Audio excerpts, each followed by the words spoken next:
வரக்கூடிய தேர்தல் விஷயத்தில் கூட ரொம்ப நாம கற்பனை கட்டவும் கூடாது. ஒருவேளை அவர்களே வந்தாலும் சரி, என்ன செஞ்சிட முடியும்? இந்த மார்க்கத்தை அழிச்சிட முடியுமா என்ன? இந்த தீனை ஒட்டுமொத்தமா இல்லாம ஆக்கிட முடியுமா என்ன? அது மாதிரி இங்க நடக்காது. எங்கு வேண்டுமானாலும் நடந்திருக்கலாம். இந்தியாவை பொறுத்த வரைக்கும் அப்படி நடக்காது. ஹஜ்ரத் ஷாஹுலில்லா ரஹ்மத்துல்லாஹி அலைஹி இந்த நாட்டில் பிறந்த பெரிய மகான். அவங்க நிறைய கிதாபுகள், அதில் ஒன்று தான் தஃஹீமாத் இலாஹியான்னு எழுதியிருக்கிறான். அவங்களுக்கு நிறைய கஷ்பி இல்ஹாம்லாம் ஏற்பட்டுச்சு. சூஃபியாக்கள் ஞானிகளுக்கு ஏற்படக்கூடிய ஒதிப்புகள், அதையெல்லாம் ஒரு கிதாபா எழுதியிருக்கிறான். அவங்க மதீனால இருந்தப்போ அவங்களுக்கு ஏற்பட்ட, அல்லாஹ்வுடைய புறத்திலிருந்து ஏற்பட்ட ஒதிப்புகள், பல்வேறு நிலைகளில் அவங்களுக்கு ஏற்பட்டதை கிதாபா எழுதியிருக்கிறாங்க. அதில் பல நுணுக்கங்களை நம்மால் புரிய முடியாது. அது அந்த துறை சார்ந்த ஆன்மீக பெரியவர்கள் தான் விளங்க முடியும். அதில் இந்தியாவை பற்றி அவங்க சொல்லியிருக்கிறாங்க. ஒரு காலம் வரும் இந்த நாட்டில், அவங்க வாழ்ந்த காலத்தில் முகல் பேரரசு கடைசி காலகட்டம், வீழ்ச்சியை நோக்கி போய் கொண்டிருக்கிற காலகட்டம். 200 வருஷத்துக்கு முன்னால் எழுதுனாங்க, இந்தியாவில் ஒரு காலம் வரும், இங்கே இருக்கக்கூடிய இந்துக்களுடைய கை ஓங்கும், அவர்கள் கையில் ஆட்சி அதிகாரம் போகும், முஸ்லிம்கள் மிகப்பெரிய சொல்லனா துயரங்களுக்கு ஆளாவாங்க. ஆனால் இத்தனையும் சொல்லிவிட்டு அவங்க சொல்றாங்க, அது நீடிக்காது. இதான் நம்ம கவனிக்கணும், அது நீடிக்காது. அந்த நிலை மாறி இந்த நாட்டில் முஸ்லிம்களுக்கு மிகப்பெரிய சோபனம், மிகப்பெரிய சுப செய்தி இறுதியில் இருக்குன்னு சொன்னாங்க. அது எவ்வளோ காலம், எவ்வளோ ஆகும், நாம் பொறுக்கணும். நமக்கு சபூர் தேவை, அவ்வளோதான். பொறுமையோடு இருக்கணுமே தவிர மிரட்டல் இதெல்லாம் எல்லாருக்கும் வருமே. நபிமார்களுக்கு வரலையா? ஹஜ்ரத் ஃபாத்திமா ரலியல்லாஹு அன்ஹா ஒரு நாள் வீட்டுக்கு ஓடோடி வர்றாங்க. ரசூல் ஸல்லல்லாஹு அலைஹி வஸல்லம் அவங்கள்ட்ட கேட்டாங்க, ஏமா மகளே ஓடி வர்ற? சொன்னாங்க, நான் எப்படி சந்தோஷமாக வர முடியும், மக்கால அபூ ஜஹல் இன்னார் இன்னாரெல்லாம் உங்களை கொலை செய்வதாக பேசி கொண்டிருக்கிறாங்க அப்படின்னு சொன்னான். பெருமானாருக்கு கொலை மிரட்டல் அல்லாஹ்வே சொல்றான், லியுஸ்பிது கவ் யக்துலு கவ் யுக்ரிஜு, ஒன்று உங்களை சிறைப்படுத்தணும், அல்லது இந்த ஊரை விட்டு உங்களை வெளியாக்கணும், அல்லது உங்களை கொல்லணும். இந்த 3 பற்றி பேசிட்டு இருக்கிறாங்கன்னு அல்லாஹ் குர்ஆன்ல சொன்னான். பெருமானாருக்கு இந்த நிலைன்னு சொன்னா, இப்போ நமக்கு ஏன் வராது? அல்லாஹ்வுடைய தூதருக்கு வருகிற நிலை நமக்கு வராமலா இருக்கும்? போய் சொன்னாங்க, மகளே கவலைப்பட வேண்டாம், நீ கவலைப்பட வேண்டாம்னு சொன்னாங்க. பிறகு நபி ஸல்லல்லாஹு மக்காவுக்கு காபாவுக்கு வந்தாங்க. இந்த கூட்டம் எல்லாம் உட்கார்ந்துருந்தாங்க. யாரெல்லாம் பேசிட்டு இருந்தாங்களோ அவங்கெல்லாம் நபி ஸல்லல்லாஹு அலைஹி வஸல்லம் ஒரு மண் எடுத்து ஷாஹத்தில் உஜூ, இந்த முகங்கள் இழிவடையட்டுன்னு சொல்லி தூக்கி போட்டாங்க. அன்னைக்கு அந்த மண் யார் கண்ணில் எல்லாம் விழுந்ததோ அவங்க அத்தனை வெறும் பதிரில் கொல்லப்பட்டாங்க. மோசமாக சூழ்ச்சி பண்ணாங்க தான். சில நேரங்களில் அநீதியாளர்களுக்கு எதிராக துவா செய்யலாமா கூடாதா? பேர் சொல்லி துவா செய்யலாமா? அநியாயக்காரர்களுக்கு அழிவு அப்படின்னு துவா செய்யலாம். பேர் சொல்லலாமா? இன்னார் இன்னார் இன்னார் என்று.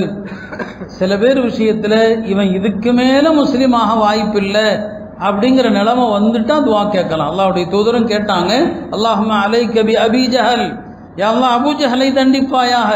அல்லாஹும்ம அலைக பி உத்பா, உத்பாவை தண்டிப்பாயாக. அல்லாஹும்ம அலைக பி ஷைபா, அலைக பி உமையான்னு சொன்னாங்க. யார் பேரெல்லாம் சொன்னாங்களோ அத்தனை பேரும் பதிரில் இழிவா கிணத்துல தூக்கி எறியப்பட்டாங்க. மிரட்டல் வரலாம், சிறைபிடிக்கப்படலாம், நாட்டை விட்டு துரத்தப்படலாம். இதெல்லாம் அல்லாஹ்வுடைய தூதருக்கு ஏற்பட்ட நிலைகள் தான். இஸ்லாத்தை அழிக்க முடியாது, எதுவுமே நடக்காது. கொஞ்ச காலம் அவர்கள் கை ஓங்கி நிற்கும் என்று ஹஜ்ரத் ஷாஹுலில்லா ரஹ்மத்துல்லாஹி அலைஹி சொன்னாங்க. ஒரேடியாக அழிச்சிட முடியாது. அல்லாஹ் குர்ஆன்ல அசத்தியத்துக்கு நிறைய உதாரணங்கள் சொல்லுவான். அழகா சொல்றான் ஒரு ஆயத்துல, இந்த அசத்தியம் என்பது வெள்ளத்துல மிதந்து வருகிற நுரை மாதிரி. நுரை பார்க்க பெருசா இருக்கும், ஆனா கடைசியில பார்த்தா அது காத்துல கரைஞ்சு போயிடும். ஆத்துல தண்ணி தான் ஓடுமே தவிர நுரை இருக்காது. அல்லாஹ் சொல்றான், ஃபஅம்மா ஸபது ஃபயذهب ஜுஃபா, நுரை அழிஞ்சு போயிடும், நுரை கரைஞ்சு போயிடும். இதுதான். ஆனா சத்தியம் இருக்கும். மா யன்ஃபஉ الناس فيمكث في الارض, மக்களுக்கு பலன் தருகிற அல்லாஹ்வுடைய மார்க்கம் இருக்கும், அல்லாஹ்வுடைய தீன் இருக்கும். அசத்தியம் கொஞ்ச நாள். இப்ப இந்துத்துவங்கிற அந்த அசத்தியம் நுரை மாதிரி அப்படி மிதக்குது. மக்கள் பார்வையில பார்த்தா பிரம்மாண்டமா தெரியுது, அச்சுறுத்தலாக தெரியுது. அழியும். அல்லாஹ்வுடைய தீன் மட்டும்தான் மேலோங்கி நிற்க போகிறது என்பதுதான் பெருமானார் ஸல்லல்லாஹு அலைஹி வஸல்லம் அவர்கள் சொன்னாங்க. சோதனை சில நேரங்களில் எவ்வளவு தூரம் வரும்? இந்த நாட்டில் போகுது இல்லையா, அநியாயம் உச்சத்துக்கு கூட போகலாம். நாம போகணும்னு விரும்பல. குர்ஆன்ல அல்லாஹ் என்னென்ன நியதிகளை சொல்லி காட்டுகிறானோ அந்த நியதியை புரிந்து ஈமான வளர்க்கணும். அநீதி எவ்வளவு உச்சத்துக்கு போகும்? ஒரு ஆயத்தில் அல்லாஹ் சொல்லுவான், சூரா யூசுஃபுடைய கடைசி வசனம் அது, ஹத்தா இதஸ்தைஅஸர் ருசுல் வதன்னு அன்னஹும் கத் குதிபு ஜாஅஹும் நஸ்ருனா ஃபனுஜ்ஜிய மன் நஷா வலா யுரத்து பஅஸுனா அனில் கௌமில் முஜ்ரிமீன். நபிமார்களுக்கு ஒரு கட்டத்தில் சோதனை இவ்வளவு தூரம் போயிடும்.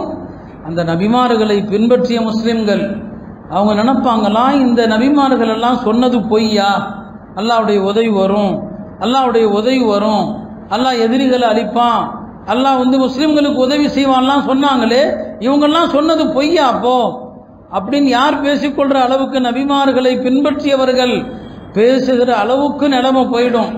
அப்போ நபிமார்கள் கவலைப்படுவாங்க, யா அல்லாஹ் இந்த பின்பற்றுகிற மக்கள் கொஞ்சம் எண்ணிக்கையில் இருக்கிறாங்க, இவங்களும் சந்தேகப்படுற நிலைமை வந்துருச்சு. அப்படிங்கும்போது ஜாஅஹும் நஸ்ருனா, நம்முடைய உதவி அப்பதான் வரும். ஃபனுஜ்ஜிய மன் நஷா, நாம் நாடுகிறவர்களை காப்பாற்றுவோம். நம்முடைய தண்டனையை, அநியாயக்காரர்களுக்கு நாம் கொடுக்கிற தண்டனையை யாராலும் நிறுத்த முடியாது. அருமையானவர்களே, அதுபோல தான் நாட்டில் ஏற்படுகிற இந்த சூழ்நிலை ரொம்ப உச்சக்கட்ட அநியாயம் வரைக்கும் போனாலும் சரிதான், இறுதியில் அவர்கள் சந்திக்க போகிறது ஒரு சோதனை தான். எந்த நிலையிலுமே நாம் நம்பிக்கை இழக்கக்கூடாது. அல்லாஹ்வுடைய குதிரத்தை நம்பணும். அல்லாஹ் எப்படி வேணாலும் காட்டலாம்.